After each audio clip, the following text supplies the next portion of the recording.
Once upon a time, hidden deep within the quiet hills of Obalende, stood a prestigious boarding school called St. Mary's College for Girls. It was a place where daughters of the rich polished their pride and daughters of the poor polished their dreams. Behind the tall iron gates, under the shadow of blooming jacaranda trees, lived stories that no one dared to whisper. Stories of friendship, jealousy, and the kind of darkness that grows quietly behind perfect smiles. Among the hundreds of students at St. Mary's, one name ruled above the rest: Mirabel Adesuwa. She was rich, beautiful, and feared.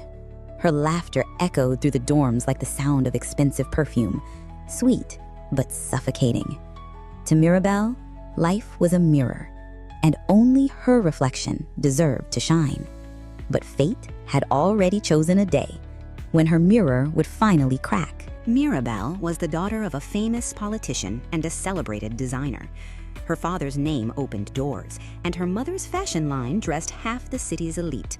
At just 16, she walked through St. Mary's like royalty, always in designer slippers, always followed by her two loyal shadows, Tonia and Cassandra. Together, they were called the Golden Girls. Every student envied them, every teacher tolerated them, and every heart secretly feared them. But behind her perfect smile, Mirabel wanted something no amount of money could buy: love. She had fallen hopelessly for David, the handsome, intelligent boy from the neighboring St. Patrick's College. He was kind, humble, and the only person who had ever told Mirabel no.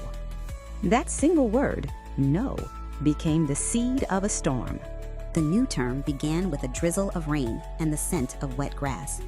That was the day Amara Okafor arrived, a scholarship student. Her uniform slightly too big, her shoes neatly polished, though old. Amara's beauty was quiet, not the type that screamed, but the type that made you stop and listen. She was polite, intelligent, and kind to everyone. Within a week, teachers adored her, and students whispered her name like a new song.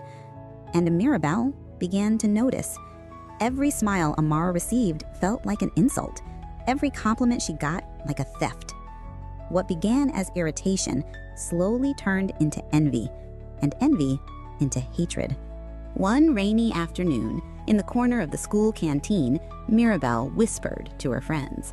Her eyes glowed with something dark. That night, they planned Amara's first humiliation. They switched her performance costume with torn rags, poured palm oil into her locker, and waited for the laughter. But fate had other plans.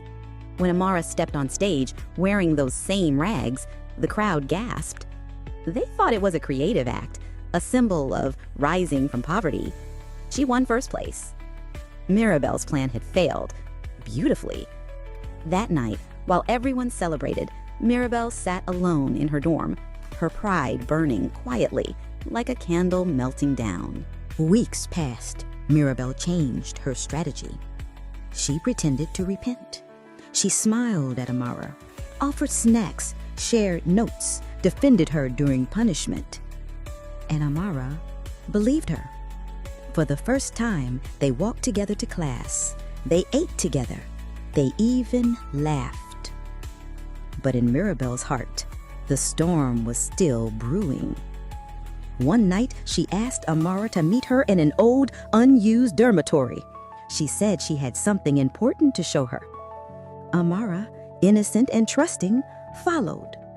But when she entered, the door slammed shut behind her.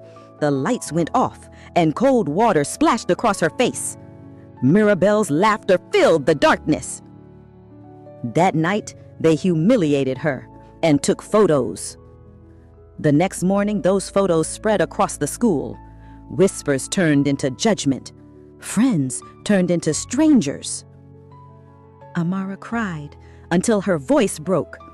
And when no one believed her, she knelt on her bed and whispered, "God, please fight for me." But heaven had already heard her.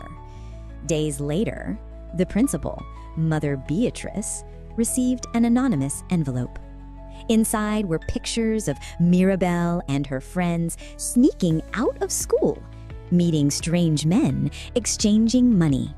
There was also a voice recording, Mirabel's own voice mocking Amara and confessing her lies. When confronted, Mirabel denied it. She screamed, cried, and blamed everyone. But the truth had teeth, and it bit her. She was suspended immediately. Tanya, her best friend, had betrayed her, jealous that Mirabel always took the spotlight. The empire of the Golden Girls collapsed overnight.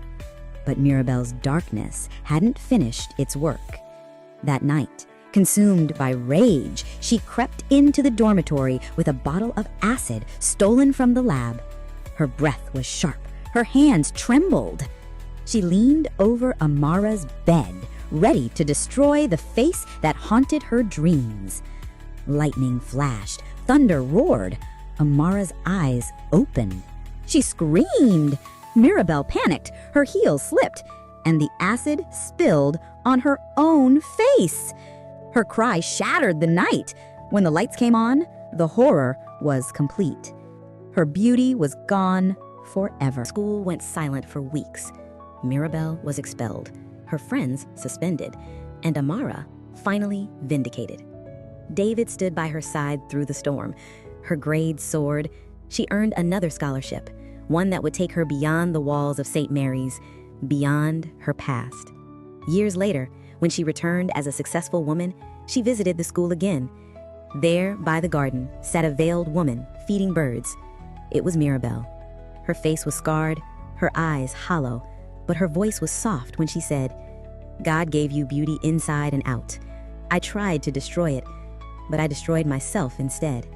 Amara held her hand and smiled faintly. "Let God heal you, Mirabel. The past is gone." And as she walked away, the wind carried her final whisper.